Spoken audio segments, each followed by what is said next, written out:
നിലമ്പൂർ ഉപതിരഞ്ഞെടുപ്പ് പരസ്യ പ്രചാരണം ഇന്ന് അവസാനിക്കും. നിലമ്പൂർ ആര് നിലനിർത്തും എന്നറിയാൻ ഇനി അധികം താമസമില്ല. ഇടതുമുന്നണി സ്ഥാനാർത്ഥി എം സ്വരാജ് രാവിലെ 8 മണി മുതൽ വഴിക്കടവിൽ നിന്നും നിലമ്പൂർ വരെ റോഡ് ഷോ നടത്തി.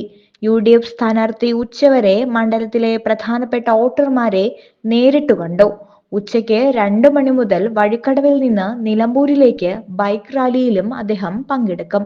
BJP സ്ഥാനാർത്ഥി മണ്ഡലത്തിന്റെ വിവിധ ഭാഗങ്ങളിലായിട്ട് വോട്ട് ചോദിക്കുന്നുണ്ട്. PV അൻവർ വ്യക്തിപരമായുള്ള വോട്ടുറപ്പിക്കുവാനുള്ള ശ്രമത്തിലാണ്. വൈകുന്നേരത്തോടെ നിലമ്പൂരിൽ കേന്ദ്രീകരിക്കുന്ന സ്ഥാനാർത്ഥികൾ കൊട്ടിക്കലാശത്തിലും പങ്കെടുക്കും.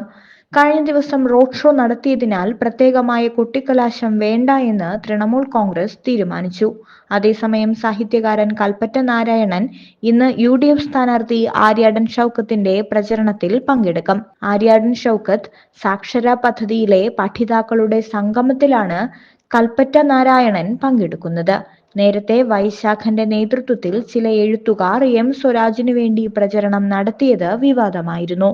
കൊട്ടിക്കലാശം കണക്കിലെടുത്ത് പ്രദേശത്ത് കൂടുതൽ പോലീസുകാരെ വിന്യസിച്ചിട്ടുണ്ട്. അതേസമയം നിലമ്പൂരിൽ നടക്കുന്നത് UDFും LDFും തമ്മിലുള്ള മത്സരമാണെന്ന് പ്രതിപക്ഷ നേതാവ് VD സതീശൻ പറഞ്ഞു. ജനങ്ങളുടെ പ്രശ്നങ്ങളാണ് ഞങ്ങൾ പറയുന്നത്. വർഗീയത പറഞ്ഞാണ് CPM വോട്ടു തേടുന്നത്. ജമാഅത്തെ ഇസ്ലാമിയുമായുള്ള ബന്ധത്തിൽ മുഖ്യമന്ത്രി ഓന്തിനെപ്പോലെ നിറം മാറുകയാണ്. ജനങ്ങളുടെ പ്രശ്നങ്ങൾ ചർച്ച ചെയ്യാതിരിക്കാൻ വേണ്ടിയാണ് ജമാഅത്തെ ഇസ്ലാമി വിഷയം വിവാദമാക്കാൻ ശ്രമിക്കുന്നത്. ആരുടെ വണ്ടി പരിശോധിക്കുന്നതിനും കോൺഗ്രസ് എതിരല്ലെന്നും സതീശൻ പറഞ്ഞു.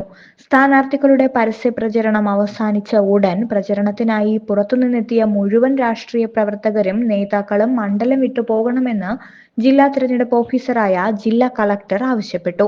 1951 ജനാധിപത്യ നിയമത്തിലെ സെഷൻ 126(1) പ്രകാരം വോട്ടെടുപ്പ് തുടങ്ങുന്നതിന് 48 മണിക്കൂർ മുമ്പ് പരസ്യപ്രചരണം അവസാനിപ്പിക്കണമെന്നാണ്. നിലമ്പൂർ ഉപതിരഞ്ഞെടുപ്പിൽ വോട്ട് ചെയ്യാൻ എത്തുന്നവർ പോളിംഗ് ബൂത്തുകളിൽ മൊബൈൽ ഫോൺ ഉപയോഗിക്കാൻ പാടില്ല.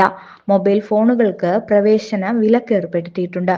കേന്ദ്ര തിരഞ്ഞെടുപ്പ് കമ്മീഷനാണ് ഇത് സംബന്ധിച്ച ഉത്തരവ് പുറപ്പെടുവിച്ചത്. അതിനാൽ വോട്ടർമാർ ബൂത്തുകളിൽ മൊബൈൽ ഫോൺ കൊണ്ടുവരാതിരിക്കാൻ ശ്രദ്ധിക്കണമെന്ന് ജില്ലാ തിരഞ്ഞെടുപ്പ് ഓഫീസർ കൂടിയായ ജില്ലാ കളക്ടർ അഭ്യർത്ഥിച്ചു.